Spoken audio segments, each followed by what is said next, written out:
में हमने कल लास्ट टाइम डिस्कस किया था प्राइमरी स्ट्रक्चर। तो आज हम नेक्स्ट जो 3 स्ट्रक्चर हैं वो देखेंगे, secondary structure, tertiary structure and quaternary structure. तो फर्स्ट नंबर पे हम देखते हैं सेकेंडरी स्ट्रक्चर। हम कहते हैं कि जो सेकेंडरी स्ट्रक्चर होता है आमतौर पर वो फ्लैट नहीं होता।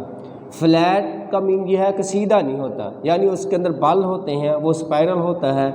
तो देखें, अब हम ये वाला जो स्पाइरल होता है इसको भी हम 2 हिस्सों में डिवाइड करते हैं। एक को हम नाम देते हैं अल्फ़ा हीलैक्स का, ठीक है ना, और दूसरे को हम नाम देते हैं बीटा प्लीटेड शीट का।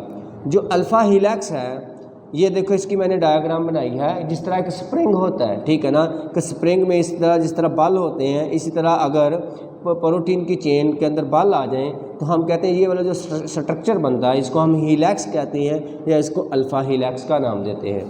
तो देखिए इसने के अंदर जो मेन पॉइंट है मैंने लिखे हैं, in which polypeptide chain has spiral conformation, कि इसके अंदर जो अल्फ़ा हीलैक्स के अंदर प्रोटीन की जो चेन्स होती हैं वो किस तरह से होती हैं, उनकी स्पाइरल अरेंजमेंट होती है, ठीक है। आगे लिखा each spiral turn has 3.6 amino acid. इसके हर टर्न के अंदर 3.6 अमाइनो एसिड्स होते हैं। यानी हम क्या ये कहते हैं कि अगर ये एक स्पाइरल यहाँ से शुरू होता है और यहाँ से होकर यहाँ तक दोबारा मुकम्मल हो जाता है, तो एक स्पाइरल के अंदर देखें, अगर ये एक स्पाइरल यहाँ से शुरू हुआ है और यहाँ आके ये वाला ख़त्म हो गया, तो एक स्पाइरल में कितने अमाइनो एसिड होते हैं? एक स्पाइरल के अंदर 3.6 अमाइनो एसिड होते हैं, ठीक है।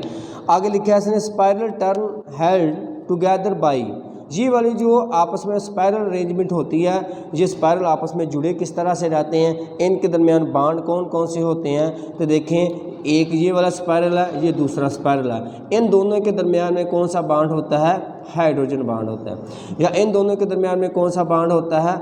आयनिक बांड होता है। या फिर ये वाली जो स्पाइरल अरेंजमेंट है, इनके दरमियान में अगर कोई और बांड होता है तो वो कौन सा होता है? डाई हाइड्रोजन बांड होता है इनमें। नहीं, ये वाले जो होते हैं आमतौर पर अल्फ़ा में सिर्फ और कौन सा होता है? हाइड्रोजन बांड होता है।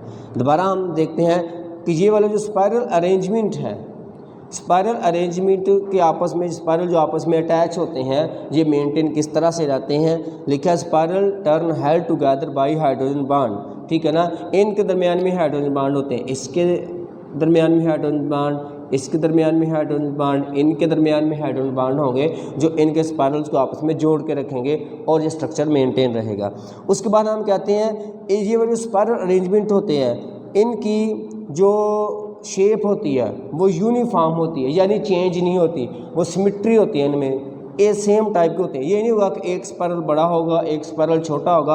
आमतौर पर इनकी ज्योमेट्री या ये शेप है या इनकी जो शेप है वो यूनिफॉर्म होती है, यकसा होती है। नेक्स्ट हम देखते हैं कि बीटा प्लीटेड शीट किस तरह बनती है। कि देखें, अगर ये वाली स्पाइरल अरेंजमेंट क्या हो जाए? बैक फोल्ड हो जाए। हम कहते हैं in which polypeptide chains have back folding, कि ऐसी चेन पॉलीपेप्टाइड की जिसमें क्या हो जाए? बैक फोल्डिंग हो जाए। जिस तरह देखिए ये वाले मैंने बनाई हुई है, इसकी बैक फोल्डिंग हो गई है। अगर बैक फोल्डिंग हो जाए तो थोड़ा सा स्ट्रक्चर कम्प्लेक्स हो जाता है, इसको हम किसका नाम देते हैं? बीटा प्लीटेड शीट का नाम देते हैं। टर्शियरी स्ट्रक्चर में क्या होता है कि जो मॉलिक्यूल्स होते हैं, प्रोटीन की जो चेन्स होती हैं, प्रोटीन की चेन्स में क्या होता है? बैक फोल्डिंग हो जाती है। देखें कि ये वाली जो प्रोटीन जा रही थी, ये क्या होगी? ये बैक फोल्ड होगी, ठीक है। तो अगर इस तरह से बैक फोल्डिंग हो जाती है प्रोटीन की, इसको हम किसका नाम देते हैं? टर्शियरी स्ट्रक्चर का नाम देते हैं। और ये ग्लोबुलर शेप बना देती है। ग्लोबुलर शेप किस तरह से बनाती है? देखिए मैंने ये छोटा सा डायग्राम बनाई, आगे मैं और बड़ी करके बना देता हूँ कि देखें, अगर इस तरह से कोई भी चेन है उसकी बैक फोल्डिंग होती जाती है और बैक फोल्डिंग होते होते जो प्रोटीन की चेन है उसकी शेप कौन सी बन जाती है? ग्लोबुलर बन जाती है, गोल बन जाती है। तो इसको हम किसका नाम देते हैं? टर्शियरी स्ट्रक्चर का नाम देते हैं। तो ये वाली जो लिखा है इनमें, इन विच पॉलीपेप्टाइड चेन बेंड्स, ये बेंड हो जाती हैं, ठीक है ना, मुड़ जाती हैं और फोल्ड हो जाती हैं अपॉन इटसेल्फ, अपने ही to form a globular structure, गोल शक्ल बना देती हैं। तो ये वाला जो गोल स्ट्रक्चर है ये आपस में मेंटेन किस तरह से रहता है कि देखें ये वाला जो ग्लोबुलर स्ट्रक्चर है, देखें इसमें कुछ अंदर लेयर्स हैं, कुछ बाहर लेयर्स हैं, कुछ अमीनो एसिड बाहर है, कुछ अंदर हैं। जिस तरह ये मैंने बनाया, अगर ये वाली बाहर लेयर है, ये वाली अंदर लेयर है, ये वाली बाहर लेयर है तो ये वाली अंदर लेयर है, ठीक है ना।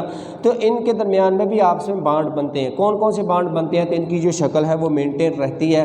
तो देखें मैंने लिखा है कि इनका जो स्ट्रक्चर है वो मेंटेन रहता है, किस वजह से, हाइड्रोजन बांड की वजह से, और किस वजह से, आयनिक बांड की वजह से, और किस वजह से, डाइसल्फाइड बांड की वजह से।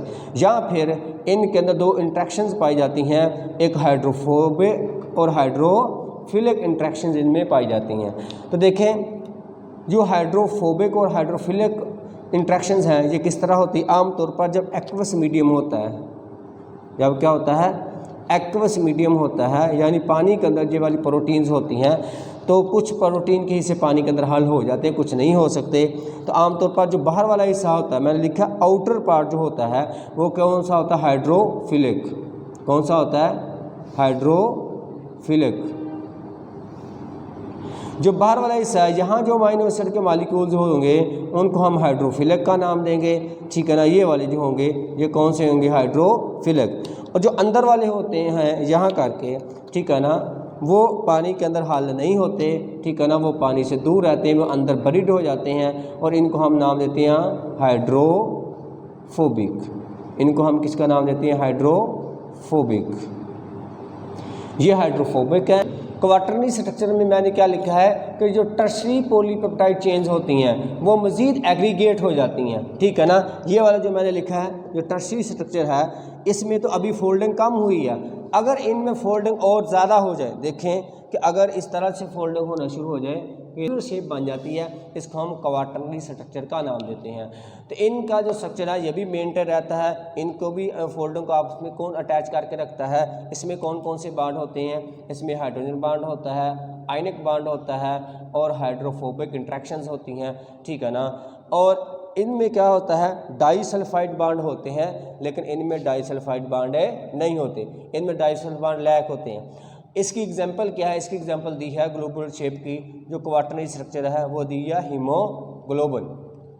हीमोग्लोबिन जो है, हीमोग्लोबिन कहाँ पाई जाती है, आपको पता है हमारे जो रेड ब्लड सेल्स होते हैं उनके अंदर हीमोग्लोबिन प्रोटीन के मॉलिक्यूल पाए जाते हैं, और इसका काम क्या होता है, हीमोग्लोबिन प्रोटीन का इसका काम होता है कैरी ऑक्सीजन।